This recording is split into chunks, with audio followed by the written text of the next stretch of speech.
A-Level Mathematics, Pure Mathematics 1, Algebra, Trigonometry and Surds. Trigonometry and surds.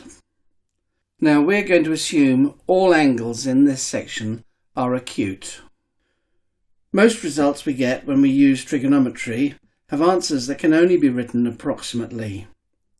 For example, sine of 60, if we do that on a calculator, gives 0.866025. It does give a few more decimal points, but that is only an approximate answer. However, some values can be written as rational numbers or as surds. For example, sine of 60 we will show can be written as root 3 over 2. This is an exact result. And sometimes we can work out the sine, cosine or tangent as an angle without using a calculator or a set of tables and giving it as an exact result. Let's have a look at an example. Suppose we're told that sine of theta is 3 over 5. Find cosine of theta and tangent of theta. Well, to solve this, we can draw a right-angled triangle and then name the sides. Now we're given that sine theta is 3 over 5. But sine theta is the opposite over the hypotenuse. So we can say the opposite is 3 and the hypotenuse is 5. Now from Pythagoras' theorem we have AC squared plus 3 squared equals 5 squared. So AC squared equals 25 minus 9, which is 16, and so AC is equal to 4. Now, if we look in the diagram, the cosine of theta is the adjacent over the hypotenuse, which is 4 over 5, and the tangent of theta is the opposite over the adjacent, which is 3 over 4. So we were able to work out the cosine of the angle and the tangent of the angle without using a calculator and give the answer as an exact number. So we see that if we're given a trig ratio, we can draw a right-angled triangle with two measurements, we can use Pythagoras' theorem to find the third side, and then we can write down the other trig ratios. So, for example, given the cosine of theta is 3 over the square root of 10, find sine theta and tangent of theta. Well, to solve this, we draw a triangle and name the sides.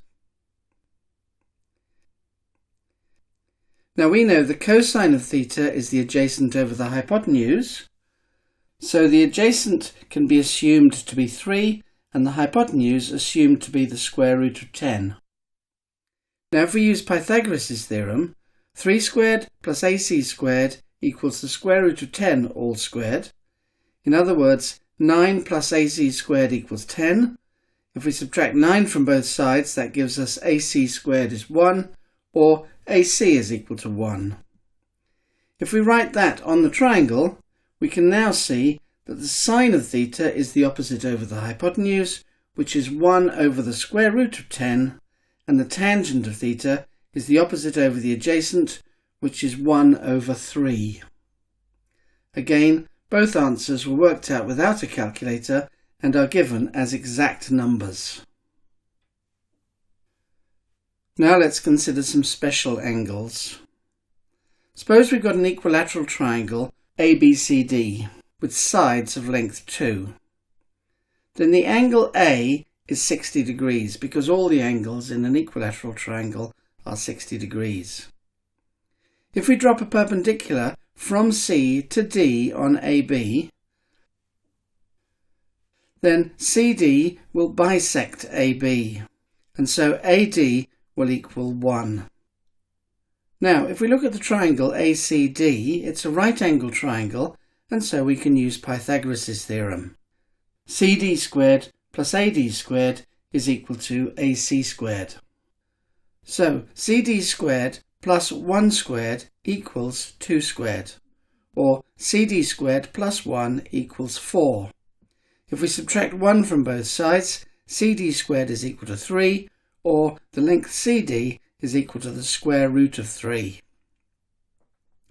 Now if we write that in the triangle and look at the triangle ACD, we can read off sine of 60 is the opposite over the hypotenuse, which is root 3 over 2. The cosine of 60 is the adjacent over the hypotenuse, which is 1 over 2. And the tangent of 60 is the opposite over the adjacent, which is the square root of 3 over 1, or just the square root of 3. Now also in the triangle we have ACD is a half of 60 degrees, so ACD is equal to 30 degrees. And if we use that as the angle, then the opposite side is 1, and the adjacent side is now the square root of 3. So the sine of 30 is equal to the opposite over the hypotenuse, 1 over 2 or a half. The cosine of 30 is the adjacent over the hypotenuse, which is root 3 over 2. And the tangent of 30 is the opposite over the adjacent, which is 1 over the square root of 3. Now let's consider a right-angled isosceles triangle with the side AB equal to the side BC equal to the length 1. Then we have the angle A is equal to the angle C, and so the angle A must be 45 degrees. Also from Pythagoras' theorem we have AC squared is equal to 1 squared plus 1 squared, which means AC squared is equal to 2, or AC is the square root of 2. And then from the triangle we can read off the sine of 45 degrees is the opposite over the hypotenuse, which is 1 over the square root of 2. The cosine of 45 degrees is the adjacent over the hypotenuse, which is 1 over the square root of 2. And the tangent of 45 degrees is the opposite over the adjacent, which is 1 over 1, or just 1. Now let's consider a triangle with an angle of 0 degrees and base 1. Well, strictly speaking, we can't do that because if it's got an angle of 0 degrees, it won't have 3 sides. However, we'll draw a triangle which is almost 0 degrees, and then we can see that the height would be 0, and the hypotenuse would be 1, which means the sine of 0 degrees is the opposite over the hypotenuse, 0 over 1. The cosine of 0 is the adjacent over the hypotenuse, which is 1 over 1, and the tangent of 0 degrees is the opposite over the adjacent, which is 0 over 1. So that simplifies to the sine of 0 degrees is 0, the cosine of 0 degrees is 1, and the tangent of 0 is 0. Now the third angle in this triangle would be 90 degrees. So, looking at the triangle, we've got the sine of 90 is the opposite over the hypotenuse, 1 over 1, which is 1. The cosine of 90 is 0 over 1, or just 0. Now the tangent of 90 degrees is the opposite over the adjacent, which is 1 over 0, which is not defined. Now these results can be put into a table, and this table is important. You should learn these results. They will come up quite regularly in work that you're doing.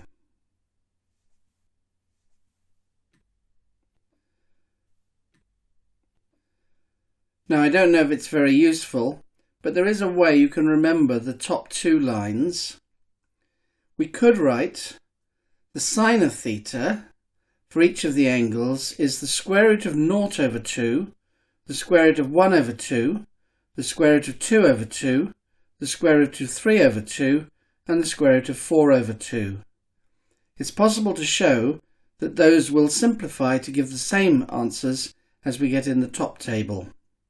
And similarly, the cosine of theta can be written as the square root of 4 over 2, the square root of 3 over 2, the square root of 2 over 2, the square root of 1 over 2, and the square root of 0 over 2. And those results simplify to give the same answers again as in the top table. Now, let's have a look at an example. Give the exact values of... Now, in the first one, we want the sine of 30. Well, we've got from the table the sine of 30 is equal to a half. In part 2, we're asked to find the tangent of 30 times the tangent of 60. Now, from the table we can get the tangent of 30 is 1 over root 3 and the tangent of 60 is the square root of 3. So when we multiply those we get the answer 1. In part 3 we're asked to find sine of 45 degrees all squared. Now from the table we can get the sine of 45 is 1 over the square root of 2, and so we want that all squared, which will be a half. In part 4 we're asked to work out sine of 30 degrees times cosine of 60 degrees plus the cosine of 30 degrees times the sine of 60 degrees. Well, the sine of 30 degrees is a half and the cosine of 60 degrees is also a half. The cosine of 30 is root 3 over 2 and the sine of 60 is also root 3 over 2. So we've got a half times a half plus root 3 over 2 times root 3 over 2, and they simplify to a quarter plus 3 over 4. Well, they add up to 1, so our answer is 1. In part 5 we've got 2 tan 30 over 1 minus tan squared 30. Now, tan of 30 is 1 over the square root of 3, so this gives us 2 times 1 over the square root of 3 all over 1 minus 1 over the square root of 3 all squared. Well, that's equal to 2 over the square root of 3 over 1 minus a third, which means we've got 2 over the square root of 3 divided by 2/3. Now if we have a division in fractions, we turn the second fraction upside down and make it multiply. So this is equal to 2 over the square root of 3 times 3 over 2. Now that can be written as 3 over the square root of 3, but better, that simplifies to be the square root of 3.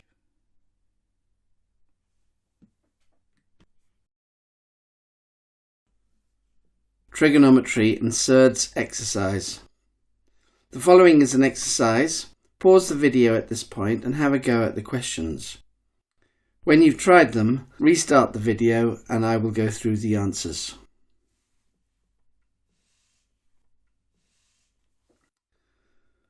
Okay, question 1. In question 1 you're given that sine theta is 5 over 13 and theta is acute. Find the exact value of cos theta. Well, we start with sine theta equals 5 over 13 and we want to find the cosine of theta. Now, we know the sine is the opposite over the hypotenuse, so we draw a triangle with the opposite side 5 and the hypotenuse 13. Now we can use Pythagoras' theorem. The adjacent squared plus the opposite squared is equal to the hypotenuse squared. So the adjacent squared plus 5 squared is equal to 13 squared, or the adjacent squared plus 25 equals 169, which means if we subtract 25 from both sides, the adjacent squared is 144. So if we take the square root of both sides, we get the adjacent is equal to 12. Now we can draw that in on the triangle. Now the cosine of theta is the adjacent over the hypotenuse, which is 12 over 13, and that's our answer. In part 2, we want to find the tangent of theta. Well, if we look at our diagram, the tangent of theta is the opposite over the adjacent, which is equal to 5 over 12. And in the third part, we're asked to find 2 sine theta cos theta. Well, that's equal to 2. Now the sine theta is 5 over 13, so times 5 over 13, times the cosine of theta, which is 12 over 13. And that simplifies to 120 over 169. Now in question 2, we're given that the tangent of theta is equal to 3 and that theta is acute. In the first part, we have to find the exact value of the cosine of theta. Well, we've got the tangent of theta is equal to 3. Now that means tangent of theta could be written as 3 over 1. Now if we draw a triangle, what we've got is the tangent of the angle is 3 over 1. So the opposite over the adjacent is 3 over 1, so we can draw the opposite as 3 and the adjacent as 1. Now, using Pythagoras' theorem, we've got the hypotenuse squared is the opposite squared plus the adjacent squared. So the hypotenuse squared is 3 squared plus 1 squared, which is 9 plus 1, or 10. And if we take the square root, the hypotenuse is the square root of 10. Now we've got the cosine is the adjacent over the hypotenuse, so if we look at the diagram, that's equal to 1 over the square root of 10. So our answer is the cosine of theta is 1 over root 10. Now in part 2 we're asked to find sine squared of theta. Well, sine squared theta is the opposite over the hypotenuse squared, which is 3 over root 10 all squared, which is 9 over 10. So our answer is 9 over 10. In part 3 we're asked to find sine squared theta plus 1 over cos squared theta. Well, sine squared theta is 3 over root 10 all squared, plus 1 over, now cos squared theta is 1 over root 10 all squared. So that's equal to 9 over 10 plus 1 over 1 over 10, which is equal to 9 over 10 plus 10. And so our answer is 10 and 9/10. In question 3, we're given that the cosine of theta is 3 over root 13 and that theta is acute. Find the exact value in part 1 of tan theta. Now, the first thing to do is to draw a triangle. We've got the cosine of theta is 3 over root 13. So that means the cosine of theta, which is the adjacent over the hypotenuse, gives a triangle with adjacent 3 and hypotenuse the square root of 13. Now we can use Pythagoras' theorem. The opposite squared plus the adjacent squared is the hypotenuse squared. So the opposite squared plus 3 squared equals square root of 13 all squared, which means the opposite squared plus 9 equals 13. And if we subtract 9 from both sides, we get the opposite squared is 4, so the opposite is 2. Now we can draw that in on the diagram. Now, the tangent of theta is the opposite over the adjacent, which is 2 over 3. In part 2, sine theta cos theta tan theta is equal to 2 over root 13 times 3 over root 13 times 2 over 3. Well, that expands to 12 over 39, or 4 over 13. Now in part 3 we're asked to find the value of cos squared theta minus sine squared theta. Well, cos squared theta is 3 over root 13 all squared, minus sine squared theta, which is 2 over root 13 all squared, which gives us 9 over 13 minus 4 over 13, so the answer is 5 over 13. In question 4 we're asked to find the value of, in part 1, sine squared 60 degrees minus cos squared 60 degrees. Now the sine of 60 is root 3 over 2 and the cosine of 60 is a half, so we've got root 3 over 2 squared minus a half squared, which is 3 over 4 minus a quarter, which is 2 quarters, or a half.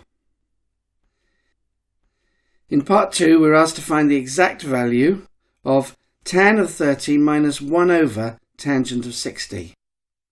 Well, the tangent of 30 is 1 over the square root of 3, and the tangent of 60 is the square root of 3. So we have 1 over the square root of 3 minus 1 over the square root of 3. Well, that's 0. In part 3 we're asked to work out the value of cosine of 30 times sine of 30 times tan of 30.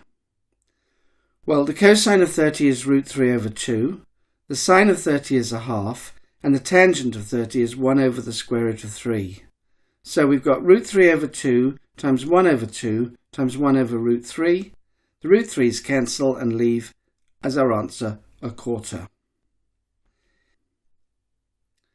And in part 4 we're asked to find the value of tangent of 45 times cosine of 45, all over the sine of 45. Well, the tangent of 45 is 1, the cosine of 45 is 1 over the square root of 2, and the sine of 45 is 1 over the square root of 2. So we've got 1 times 1 over root 2 divided by 1 over root 2, which is 1 over root 2 divided by itself, and so that's equal to 1. In question 5, we're asked to find the exact value of sine cubed pi by 6. Now pi by 6 is 30 degrees, so the sine of pi by 6 is equal to a half. So we want a half cubed, which is equal to 1 over 8. Now in part 2, we're asked to find the value of tan squared pi by 4 minus cos squared pi by 4. Now the tangent of pi by 4 is 1, and the cos of pi by 4 is equal to 1 over root 2. So we want 1 squared minus 1 over root 2 all squared, which is 1 minus a half, so our answer is a half.